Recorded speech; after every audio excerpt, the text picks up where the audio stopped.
السلام علیکم ورحمۃ اللہ وبرکاتہ نحمد و نصلی علی رسولہ الکریم اما بعد فاعوذ باللہ من الشیطان الرجیم بسم اللہ الرحمن الرحیم رب اشرح لی صدری ویسر لی امری واحلل عقدۃ من لسانی یفقہوا قولی واجعل لی وزیرا من اہلی ربنا زدنا علما اللہم فقہنا فی الدین یا مقلب القلوب ثبت قلبی علی دینک یا مصرف القلوب صرف قلبی علی طاعتک اللہم الہمنی رشدی وعصمنی من شر نفسی اللہم انی اسألک الہدی والتقی والعفاف والغنی اللہم اجدنا بروح القدس اللہم بارک لنا فی اوقاتنا آمین ثم آمین یا رب العالمین۔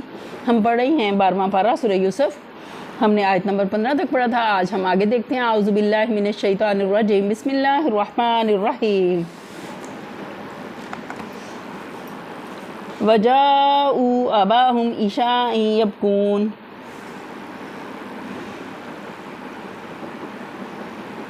شام کو وہ روتے پیٹتے اپنے باپ کے پاس آئے۔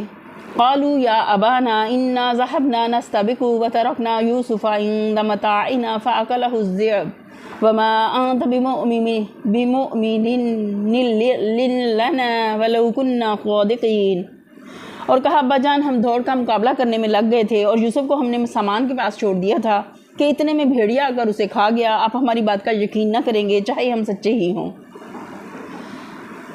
وَجَاءُوا عَلَىٰ قَمِيصِهِ بِدَمٍ كَذِبٍ قَالَ بَلْ سَوَّلَتْ لَكُمْ أَنفُسُكُمْ أَمْرًا فَصَبْرٌ جَمِيلٌ وَاللَّهُ الْمُسْتَعَانُ عَلَىٰ مَا تَصِفُونَ۔ اور وہ یوسف کی قمیص پر جھوٹ موٹ کا خون لگا کر لے آئے تھے۔ یہ سن کر ان کے باپ نے کہا بلکہ تمہارے نفس نے تمہارے لیے ایک بڑے کام کو آسان بنا دیا۔ اچھا صبر کروں گا اور بخوبی کروں گا، اور جو بات تم بنا رہے ہو اس پر اللہ ہی سے مدد مانگی جا سکتی ہے۔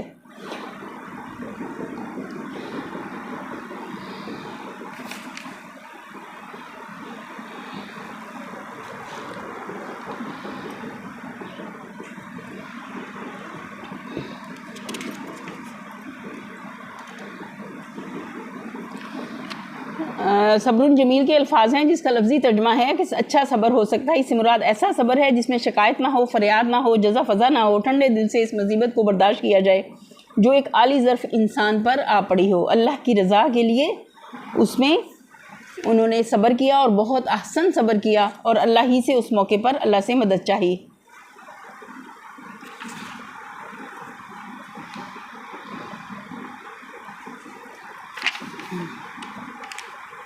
قرآن جو نقشہ پیش کر رہا ہے اس سے ہمارے سامنے کیسے غیر معمولی انسان کی تصویر سامنے آتی ہے جو کمال درجہ بردبار اور باغ وقار ہے۔ اتنی بڑی غم انگیز خبر سن کر بھی اپنے دماغ کا توازن نہیں کھوتا، اپنی فراست سے معاملے کی ٹھیک نوعیت کو بھانپ لیتا ہے کہ یہ ایک بناوٹی بات ہے جو ان حاسد بیٹوں نے بنا کر پیش کی ہے، اور پھر عالی ظرف انسانوں کی طرح صبر کرتا ہے اور اللہ پر بھروسہ کرتا ہے۔ اس مشکل وقت میں بھی اللہ پر بھروسہ کرتے ہیں۔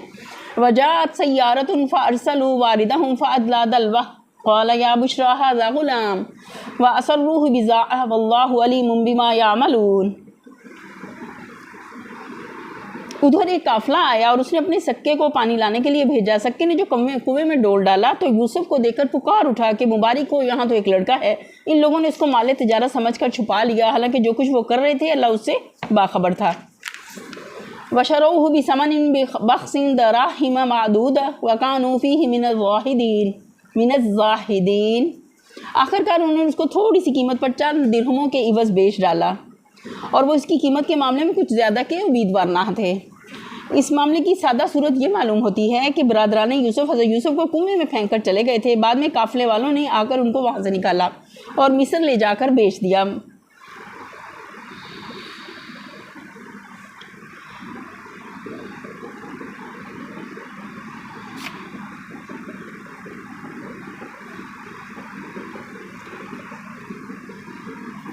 اگلی آیت دیکھتے ہیں۔ وقال الذي اشتراه من مصر لامرأته اكرمي مثواه عسى ان ينفعنا او نتخذه ولدا وكذلك مكنا ليوسف في الارض ولنعلمه من تاويل الاحاديث والله غالب على امره ولكن اکثر الناس لا يعلمون۔ مصر کے جس شخص نے اسے خریدا اس نے اپنی بیوی سے کہا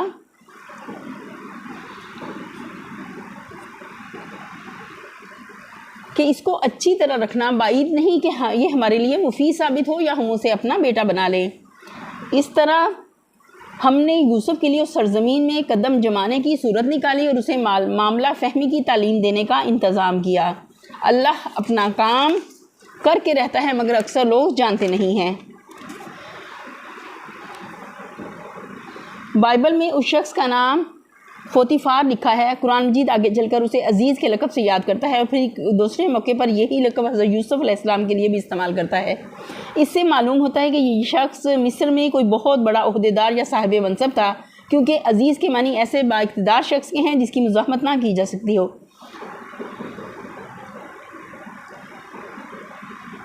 ابن جریر حضرت عبداللہ بن عباس سے روایت ہے کہ وہ شاہی خزانے کا افسر تھا۔ تلمود میں اس عورت کا نام زلیخا لکھا ہے اور یہیں سے یہ نام مسلمانوں کی روایات میں مشہور ہوا، مگر جو ہمارے ہاں عام شہرت ہے کہ بعد میں اس عورت سے حضرت یوسف کا نکاح ہوا، اس کی کوئی اصل نہیں، نہ قرآن میں اور نہ اسرائیلی روایاتوں میں۔ حقیقت یہ ہے کہ ایک نبی کے مرتبے سے یہ بات بہت فروتر ہے کہ وہ کسی ایسی عورت سے نکاح کرے جس کی بد چلنی کا اس کو ذاتی تجربہ ہو چکا ہو۔ قرآن مجید میں یہ قاعدہ کلیہ ہمیں بتایا گیا ہے کہ بری عورتیں برے مردوں کے لیے ہیں اور برے مرد بری عورتوں کے لیے، اور پاک عورتیں پاک مردوں کے لیے اور پاک مرد پاک عورتوں کے لیے۔ تلمود کا بیان ہے کہ اس وقت حضرت یوسف کی عمر 18 سال تھی اور فوتیفار ان کی شاندار شخصیت کو دیکھ کر ہی سمجھ گیا تھا کہ یہ لڑکا غلام نہیں ہے بلکہ کسی بڑے شریف خاندان کا چشم و چراغ ہے جسے حالات کی گردش یہاں کھینچ رہی ہے۔ چنانچہ جو انہیں خرید رہا تھا اسی وقت اس نے سوداگروں سے کہہ دیا تھا کہ یہ غلام تو نہیں معلوم ہوتا، مجھے شبہ ہوتا ہے کہ شاید تم اسے کہیں سے چرا لائے ہو۔ اسی بنا پر فوتیفار نے ان سے غلاموں کا سا برتاؤ نہیں کیا بلکہ انہیں اپنے گھر اور اپنی کل املاک کا مختار بنا دیا۔ بائبل کا بیان ہے کہ اس نے اپنا سب کچھ یوسف کے ہاتھ میں چھوڑ دیا اور سوا روٹی کے جسے وہ کھا لیتا تھا اسے اپنی کسی چیز کا ہوش نہ تھا، وہ ان سے اتنا زیادہ مرعوب ہوا۔ حضرت یوسف کی تربیت اس وقت صحرا میں نیم خانہ بدوشی اور غلہ بانی کے ماحول میں ہوئی تھی۔ کنعان اور شمالی عرب کے علاقے میں اس وقت نہ کوئی منظم ریاست تھی اور نہ تمدن و تہذیب نے کوئی بڑی ترقی کی تھی۔ کچھ آزاد قبائل تھے جو وقتاً فوقتاً ہجرت کرتے رہتے تھے اور بعض قبائل نے مختلف علاقوں میں مستقل سکونت اختیار کر کے چھوٹی چھوٹی ریاستیں بھی بنا لی تھیں۔ ان لوگوں کا حال مصر کے پہلو میں قریب قریب وہی تھا جو ہمارے شمالی مغربی سرحد پر آزاد علاقے کے پٹھان قبائل کا ہے۔ یہاں حضرت یوسف کو جو تعلیم و تربیت ملی تھی اس میں بدویانہ زندگی کے محاسن اور خانوادہ بری ابراہیمی کی خدا پرستی اور دینداری کے عناصر تو ضرور شامل تھے، مگر اللہ تعالیٰ اس وقت کے سب سے زیادہ متمدن اور ترقی یافتہ ملک یعنی مصر میں ان سے جو کام لینا چاہتا تھا اور اس کے لیے جس واقفیت، جس تجربے اور جس بصیرت کی ضرورت تھی، اس کے نشوونما کا کوئی موقع بدوی زندگی میں نہ تھا۔ اس لیے اللہ نے اپنی قدرت کاملہ سے یہ انتظام فرمایا کہ انہیں سلطنت مصر کے ایک بڑے عہدیدار کے ہاں پہنچا دیا اور اس نے ان کی غیر معمولی صلاحیتوں کو دیکھ کر انہیں اپنے گھر اور اپنی جاگیر کل کا مختار کل بنا دیا۔ اس طرح یہ موقع پیدا ہو گیا کہ ان کی وہ تمام قابلیتیں پوری طرح نشوونما پا سکیں جو اب تک بروئے کار نہیں آئی تھیں، اور انہیں ایک چھوٹی جاگیر کے انتظام سے وہ تجربہ حاصل ہو جائے جو آئندہ ایک بڑی سلطنت کا نظم و نسق چلانے کے لیے درکار تھا۔ اسی مضمون کی طرف اس آیت میں اشارہ فرمایا گیا ہے۔ وَلَمَّا بَلَغَ أَشُدَّهُ آتَيْنَاهُ حُكْمًا وَعِلْمًا وَكَذَلِكَ نَجْزِي الْمُحْسِنِينَ۔ اور جب وہ اپنی پوری جوانی کو پہنچا تو ہم نے اسے قوت فیصلہ اور علم عطا کیا، اس طرح ہم نیک لوگوں کو جزا دیتے ہیں۔ قرآن کی زبان میں ان الفاظ سے مراد بالعموم نبوت عطا کرنا ہوتا ہے۔ حکم کے معنی قوت فیصلہ کے بھی ہیں اور اقتدار کے بھی۔ پس اللہ کی طرف سے کسی بندے کو حکم عطا کیے جانے کا مطلب یہ ہوا کہ اللہ تعالیٰ نے اسے انسانی زندگی کے معاملات میں فیصلہ کرنے کی اہلیت بھی عطا کی اور اختیارات بھی تفصیل فرمائے۔ رہا علم تو اس سے مراد وہ خاص علم حقیقت ہے جو انبیاء کو وحی کے ذریعے سے براہ راست دیا جاتا ہے۔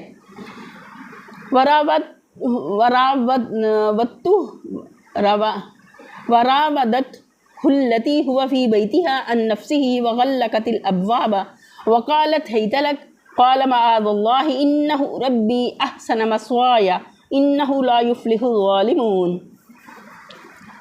جس عورت کے گھر میں وہ تھا وہ اس پر ڈوڈے ڈالنے لگی اور ایک روز دروازے بند کر کے بولی آ جا۔ یوسف نے کہا اللہ کی پناہ، میرے رب نے تو مجھے اچھی منزلت بخشی ہے اور میں یہ کام کروں ایسے ظالم کبھی فلاح نہیں پایا کرتے۔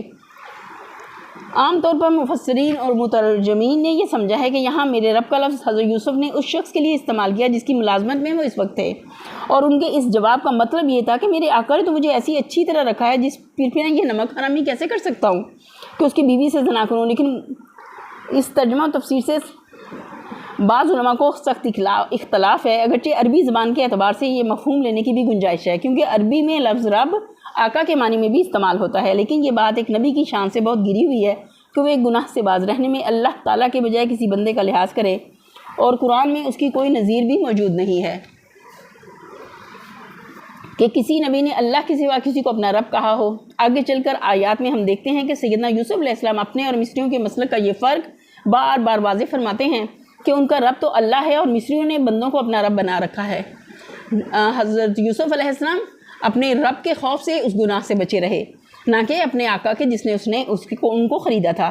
پھر جب یہ آیت کے الفاظ میں یہ مطلب لینے کی بھی گنجائش موجود ہے کہ حضرت یوسف نے ربی کہہ کر اللہ کی ذات مراد لی ہو، تو کیا وجہ ہے کہ ہم ایک ایسے معنی کو اختیار کریں جس میں صریحاً قباحت کا پہلو نکلتا ہے۔ وَلَقَدْ هَمَّتْ بِهِ وَهَمَّ بِهَا لَوْلَا أَن رَّأَىٰ بُرْهَانَ رَبِّهِ كَذَٰلِكَ لِنَصْرِفَ عَنْهُ السُّوءَ وَالْفَحْشَاءَ إِنَّهُ مِنْ عِبَادِنَا الْمُخْلَصِينَ۔ وہ اس کی طرف بڑھی اور یوسف بھی اس کی طرف بڑھتا اگر اپنے رب کی برہان نہ دیکھ لیتا۔ ایسا ہوا تاکہ ہم اس سے بدی اور بے حیائی کو دور کر دیں، در حقیقت وہ ہمارے چنے ہوئے بندوں میں سے تھا۔ ایسا ہوا تاکہ ہم اس سے بدی اور بے حیائی کو دور کر دیں، یہ اللہ تعالیٰ فرما رہے ہیں، در حقیقت وہ ہمارے چنے ہوئے بندوں میں سے تھا۔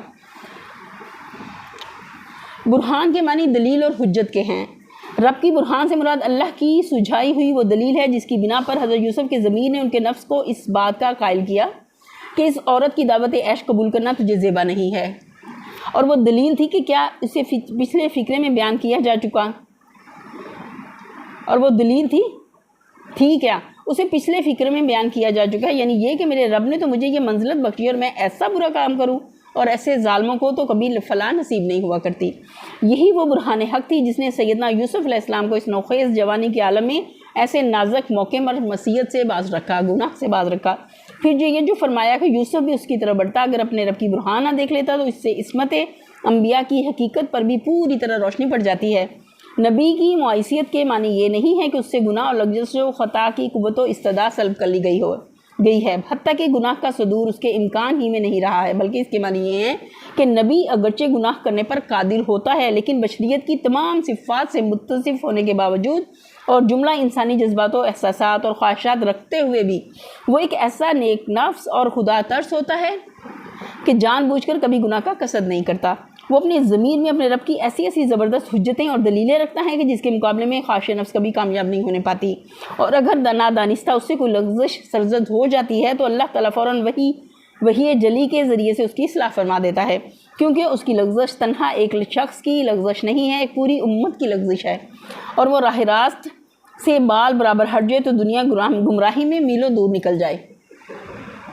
اس ارشاد کے دو مطلب ہو سکتے ہیں، ایک یہ کہ اس کا دلیل رب کو دیکھنا اور گناہ سے بچ جانا ہماری توفیق و ہدایت سے ہوا، کیونکہ ہم اپنے اس منتخب بندے سے بدی اور بے حجائی کو دور کرنا چاہتے تھے۔ دوسرا مطلب یہ بھی لیا جا سکتا ہے، اور یہ زیادہ گہرا مطلب ہے، کہ یوسف علیہ السلام کو یہ جب معاملہ پیش آیا تو یہ بھی دراصل ان کی تربیت کے سلسلے میں ایک ضروری مرحلہ تھا، ان کو بدی اور بے حیائی سے پاک کرنے اور ان کی طہارت نفس کو درجہ کمال پر پہنچانے کے لیے مسلط الہی میں یہ ناگزیر تھا کہ ان کے سامنے معیشت کا ایک ایسا نازک موقع پیش آئے، اور اس آزمائش کے وقت اپنے ارادے کی پوری طاقت پرہیزگاری اور تقویٰ کے پلڑے میں ڈال کر اپنے نفس کے برے میلانات کو ہمیشہ کے لیے قطعی طور پر شکست دے دیں۔ خصوصیت کے ساتھ اس مخصوص طریقے تربیت کے اختیار کرنے کی مصلحت اور اہمیت اس اخلاقی ماحول کو نگاہ میں رکھنے سے بآسانی سمجھ میں آ سکتی ہے جو اس وقت کی مصری سوسائٹی میں پایا جاتا تھا۔ آگے رکوع 4 میں اس ماحول کی جو ایک ذرا سی جھلک دکھائی گئی ہے، اس سے اندازہ ہوتا ہے کہ اس وقت کے مہذب مصر میں بالعموم اور اس کے اونچے طبقے میں بالخصوص صنفی آزادی قریب اسی پیمانے پر تھی جس پر ہم اپنے زمانے کے اہل مغرب اور مغرب زدہ طبقوں کو فائز پا رہے ہیں۔ حضرت یوسف کو ایسے بگڑے ہوئے لوگوں میں رہ کر کام کرنا تھا، اور کام بھی ایک معمولی آدمی کی حیثیت سے نہیں بلکہ فرمانروائے ملک کی حیثیت سے کرنا تھا۔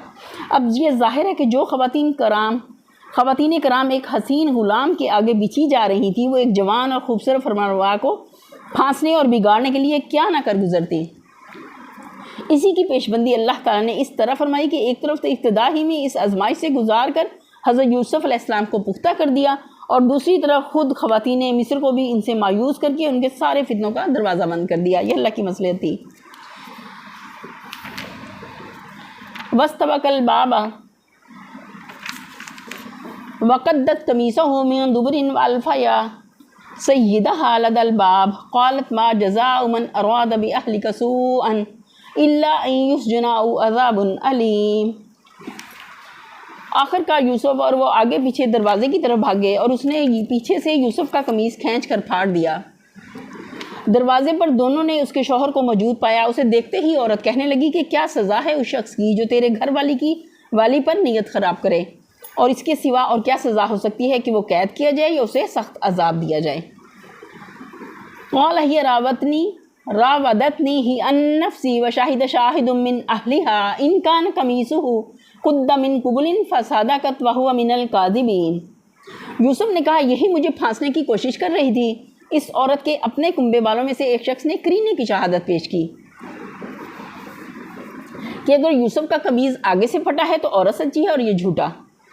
اس معاملے کی نوعیت یہ سمجھ میں آتی ہے کہ صاحب خانہ کے ساتھ خود اس عورت کے بھائی بندوں میں سے بھی کوئی شخص آ رہا ہوگا، اور اس نے یہ قضیہ سن کر کہا ہوگا کہ جب یہ دونوں ایک دوسرے پر الزام لگاتے ہیں اور موقع کا گواہ کوئی نہیں ہے تو قرینے کی شہادت سے اس معاملے کی یوں تحقیق کی جا سکتی ہے۔ بعض روایات میں بیان کیا گیا ہے کہ یہ شہادت پیش کرنے والا ایک شیر خور بچہ تھا جو وہاں پنگوڑے میں لیٹا ہوا تھا، اور اللہ نے اسے گویائی عطا کی کر کے اس سے یہ شہادت دلوائی۔ لیکن یہ روایت نہ کسی صحیح سند سے ثابت ہے، اور نہ اس معاملے میں خام معجزے سے مدد لینے کی کوئی ضرورت ہی محسوس ہوتی ہے۔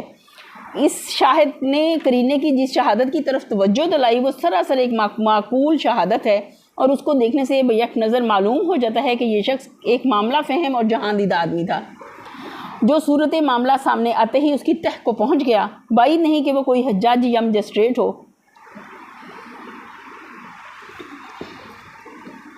وَإِنْ كَانَ قَمِيصُهُ قُدَّ مِن دُبُرٍ فَكَذَبَتْ وَهُوَ مِنَ الصَّادِقِينَ۔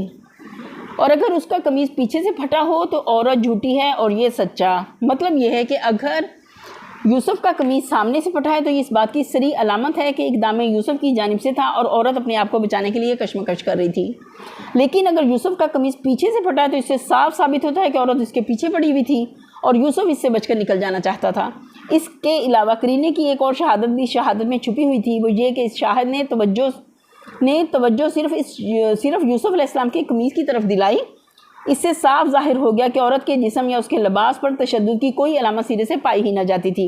حالانکہ اگر یہ مقدمہ اقدام زنا بالجبر کا ہوتا تو عورت پر اس کے کھلے آثار پائے جاتے۔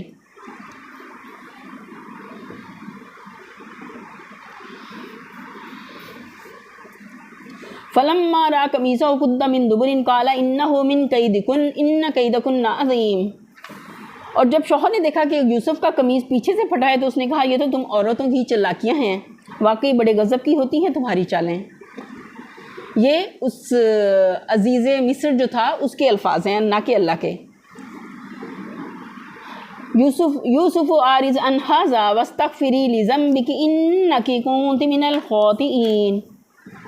یوسف اس معاملے میں درگزر کر، اے عورت تو اپنے قصور کی معافی مانگ، تو ہی اصل میں خطا کار تھی۔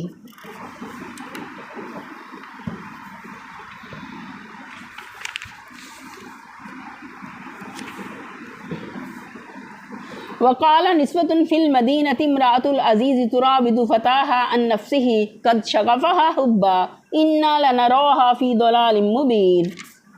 شہر کی عورتیں آپس میں چرچا کرنے لگی کہ عزیز کی بیوی اپنے نوجوان غلام کے پیچھے پڑی ہوئی ہے، محبت نے اس کو بے قابو کر رکھا ہے، ہمارے نزدیک تو وہ سری غلطی کر رہی ہے۔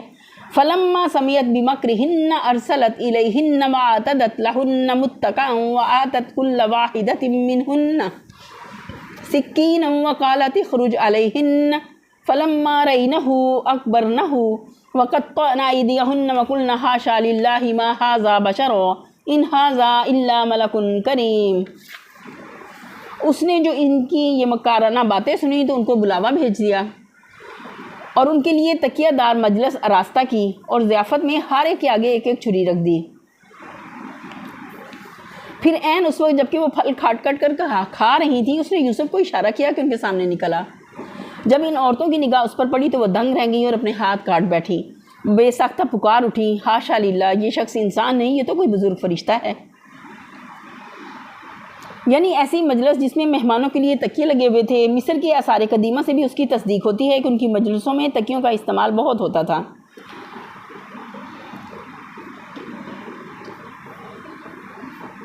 قالت فذلكن الذي لمتنني فيه ولقد راودته عن نفسه فاستعصم ولئن لم يفعل ما آمره ليسجنن وليكون من الصاغرين۔ عزیز کی بیوی نے کہا، دیکھ لیا، یہ ہے وہ شخص جس کے معاملے میں تو مجھ پر باتیں بناتی تھی۔ بے شک میں نے اسے رجھانے کی کوشش کی تھی مگر یہ بچ نکلا۔ اگر یہ میرا کہنا نہ مانے گا تو قید کیا جائے گا اور بہت ذلیل و خوار ہوگا۔ اس سے اندازہ ہوتا ہے کہ اس وقت مصر کے اونچے طبقوں کی اخلاقی حالت کیا تھی۔ ظاہر ہے کہ عزیز کی بیوی نے جن عورتوں کو بلایا ہوگا وہ عمرہ اور روسا اور بڑے عہدہ داروں کے گھروں کی بیگمات ہی ہوں گی۔ ان عالی مرتبہ خواتین کے سامنے وہ اپنے محبوب نوجوان کو پیش کرتی ہے اور اس کی خوبصورت جوانی دکھا کر انہیں قائل کرنے کی کوشش کرتی ہے کہ ایسے جوانے رانہ پر میں نہ مر مٹتی تو آخر اور کیا کرتی۔ پھر یہ بڑے گھروں کی بہو بیٹیاں خود بھی اپنے عمل سے گویا اس امر کی تصدیق فرماتی ہیں کہ واقعی ان میں ہر ایک ایسے حالات میں وہی کچھ کرتی جو بیگم عزیز نے کیا۔ پھر شریف خواتین کی بھری مجلس میں معزز میزبان کو علانیہ اپنے اس عزم کا اظہار کرتے ہوئے کوئی شرم محسوس نہیں ہوتی کہ اگر اس کا خوبصورت غلام اس کی خواہش نفس کا کھلونا بننے کی پر راضی نہ ہوا تو اسے جیل بھجوا دے گی۔ یہ سب کچھ اس بات کا پتہ دیتا ہے کہ یورپ اور امریکہ اور ان کے مشرقی مقلدین آج عورتوں کی جس آزادی و بے باکی کو 20ویں صدی کی ترقیات کا کرشمہ سمجھ رہے ہیں وہ کوئی نئی چیز نہیں ہے، بہت پرانی ہے۔ دقیانوس سے سینکڑوں برس پہلے مصر میں یہ اسی شان کے ساتھ پائی جاتی تھی جیسی آج اس روشن زمانے میں پائی جا رہی ہے۔ قال رب السجن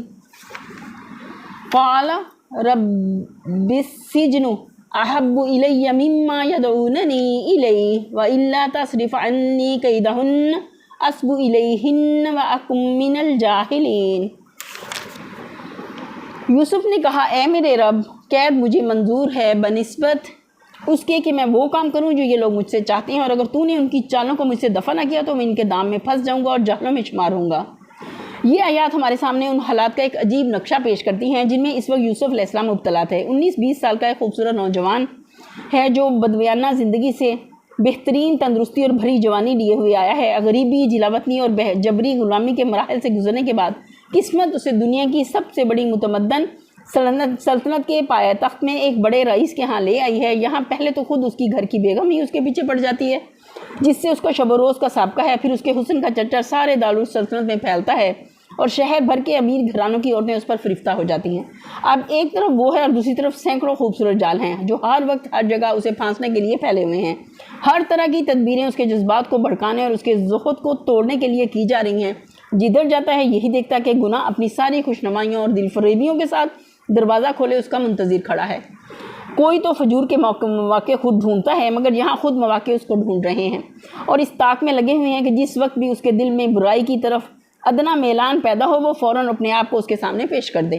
رات دن کے 24 گھنٹے وہ اس خطرے میں بسر کر رہا ہے کہ کبھی ایک لمحے کے لیے بھی اس ارادے کی بندش میں کچھ ڈھیل آ جائے تو وہ گناہ کے ان بے شمار دروازوں میں سے کسی میں داخل ہو سکتا ہے جو اس کے انتظار میں کھلے ہوئے ہیں۔ اس حالت میں یہ خدا پرست نوجوان جس کامیابی کے ساتھ ان شیطانی ترغیبات کا مقابلہ کرتا ہے وہ بجائے خود کچھ کم قابل تعریف نہیں ہے مگر ضبط نفس کے اس حیرت انگیز کمال پر عرفان نفس اور طہارت فکر کا مزید کمال یہ ہے کہ اس پر بھی اس کے دل میں کبھی یہ متکبرانہ خیال نہیں آیا کہ وہ واہ رے کیسی مضبوط ہے میری سیرت، کہ ایسی حسین اور جوان عورتیں میری گرویدہ ہیں اور پھر بھی میرے قدم نہیں پھسلے۔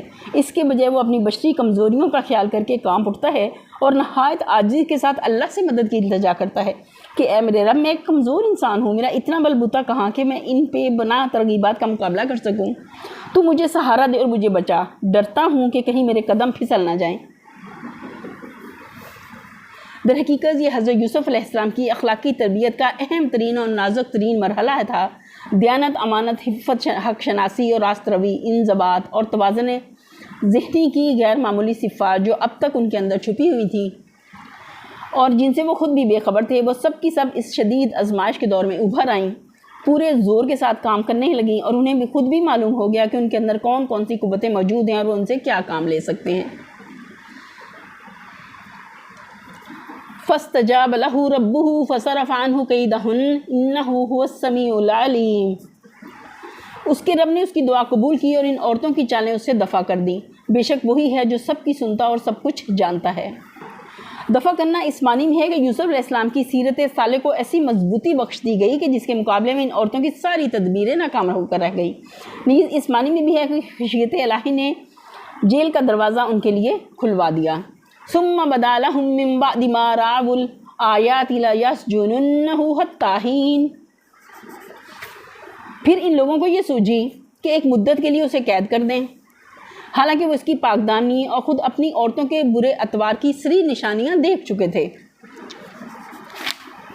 اس طرح حضرت یوسف علیہ السلام کا قید میں ڈالا جانا اور در حقیقت ان کی اخلاقی فتح اور مصر کے پورے طبقہ امراء حکام کی اخلاقی شکست کا اتمام و اعلان تھا۔ اب حضرت یوسف کوئی غیر معروف اور گمنام آدمی نہ رہے تھے، سارے ملک میں اور کم از کم دارالسلطنت میں تو عام و خاص سب ان سے واقف ہو چکے تھے۔ جس شخص کی دلفریب شخصیت پر ایک دو نہیں، اکثر و بیشتر بڑے گھرانوں کی خواتین فریفتہ ہوں، اور جس کے فتنے روزگار حسن سے اپنے گھر بگڑتے دیکھ کر مصر کے حکام نے اپنی خیریت اسی میں دیکھی ہو تو اسے قید کرتے ہیں۔ ظاہر ہے کہ ایسا شخص چھپا نہیں رہ سکتا، یقیناً گھر گھر اس کا چرچا پھیل گیا ہوگا۔ عام طور پر لوگ اس بات سے بھی واقف ہو گئے ہوں گے کہ یہ شخص کیسے بلند اور مضبوط اور پاکیزہ اخلاق کا انسان ہے، اور یہ بھی جان گئے ہوں گے کہ اس شخص کو جیل اپنے کسی جرم پر نہیں بھیجا گیا، بلکہ اس لیے بھیجا گیا کہ مصر کے امراء اپنی عورتوں کو قابو میں رکھنے کے بجائے اس بے گناہ کو جیل میں دینا زیادہ آسان پاتے تھے۔ اس سے یہ بھی معلوم ہوا کہ کسی شخص کو شرائط انصاف کے مطابق عدالت میں مجری ثابت کیے بغیر بس یوں ہی پکڑ کر جیل میں بھیج دینا بے ایمان حکمرانوں کی پرانی سنت ہے۔ اس معاملے میں آج کے شیاطین 4000 برس پہلے کے اشرار سے کچھ بہت زیادہ مختلف نہیں ہیں۔ فرق ہے اگر ہے تو بس یہ کہ وہ جمہوریت کا نام نہیں لیتے تھے، اور یہ اپنے ان کرتوتوں کے ساتھ یہ نام بھی لیتے ہیں۔ وہ قانون کے بغیر اپنی غیر قانونی حرکتیں کیا کرتے تھے، اور یہ ہر ناروا زیادتی کے لیے پہلے ایک قانون بنا لیتے ہیں، اور وہ صاف صاف اپنی اغراض کے لیے لوگوں پر دستدرازی کرتے تھے، اور جس پر ہاتھ ڈالتے ہیں اس کے متعلق دنیا کو یقین دلانے کی کوشش کرتے ہیں کہ اس سے ان کو نہیں بلکہ ملک اور قوم کو خطرہ تھا۔ غرض وہ صرف ظالم تھے اور یہ اس کے ساتھ جھوٹے اور بے حیا بھی ہیں۔ یہیں پر ہم اپنے لیسن کا اختتام کرتے ہیں۔ وآخر دعوانا الحمدللہ رب العالمین۔ سبحان ربک رب العزت عما یصفون وسلام علی المرسلین والحمدللہ رب العالمین۔ آمین ثم آمین یا رب العالمین۔ السلام علیکم ورحمۃ اللہ وبرکاتہ۔